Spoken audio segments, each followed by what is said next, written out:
And launching on March 29th, we have Darkest Doom, and this plays 1 to 4 players and takes about 90 to 150 minutes to play. And this one is going to be my pick of the week.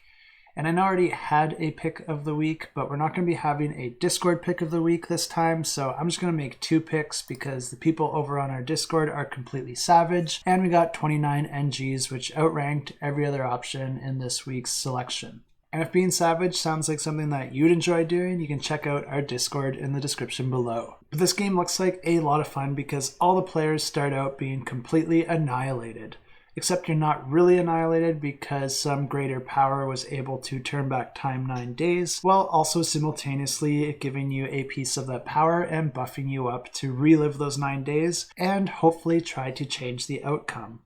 Or not, depending on your savageness. Because there's actually 4 ways that you can win the game. You can either just earn the most victory points at the end of the 9 rounds, or you can try to end the game early by completing different quests to gather the 3 sigil stones, delivering them at the center of the board, where you face a final challenge, and if you're able to overcome that, you'll win the game. Or you can climb the mountain in the center of the board and try to defeat the Shadow Shaman, but the players can also all lose because as the evil expands and explores the different areas of the board, it's going to be leaving corruption in all the areas it visits, and if all the temples are completely corrupted, then the game ends and all the players will lose the game.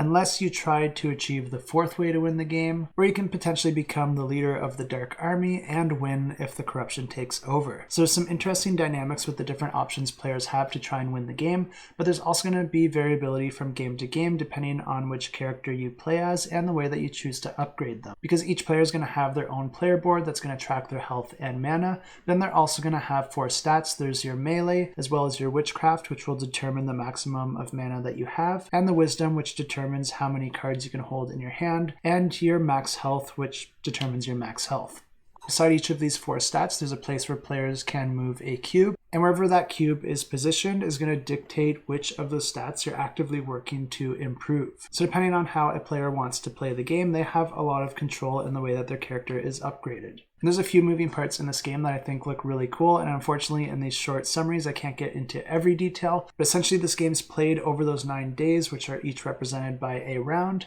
and each round is going to have the day phase and the nightfall. During the day phase, players will be able to perform different actions in order to move around the board, and most of the locations have a certain effect when you move into them, and they also give the player access to a special ability of that area. And they can spend an action to activate that ability, or they can choose to play different weapons, spells, and items into their player board, or put traps out on the board for other players and monsters to deal with. Of course, players can also engage in battle, which requires a combination of card play and dice rolling. Our players can also try to complete quests or ally with the different citadels across the map, which will give them access to that citadel's special ability. Only one player can have access to a citadel's ability at a given time, but you can try to steal that from another player if you gain a higher fame than that player and then go to ally with that citadel. And some of these different actions will require dice rolling and passing certain skill tests. And when you roll those dice, if you roll a certain icon,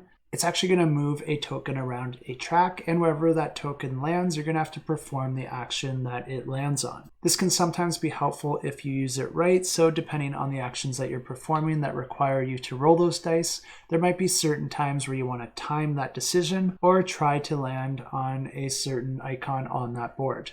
The Nightfall phase is where the Darkest Doom enemies get to take their turn, and at the start of this phase you're going to be drawing 2 cards from 2 separate decks, and one card's going to tell you what you're going to be spawning out on the board, while the other card tells you where those get spawned on the board. So you're going to have a lot of different permutations depending on the cards that you draw, but you're essentially going to be spawning different monsters, causing different corruption across the board, creating more of those dark pool traps, and then each creature is going to get an action where it can move around the board, attack and corrupt different citadels, and generally cause havoc for the players to deal with. And if this looks like one that you're interested in, you'll definitely want to get notified on launch for this one, because it'll actually get you a whole expansion added to your pledge absolutely for free, which is going to include 5 players and a semi-cooperative mode, as well as an additional playable character and all sorts of quest cards and endings that you can add to the game.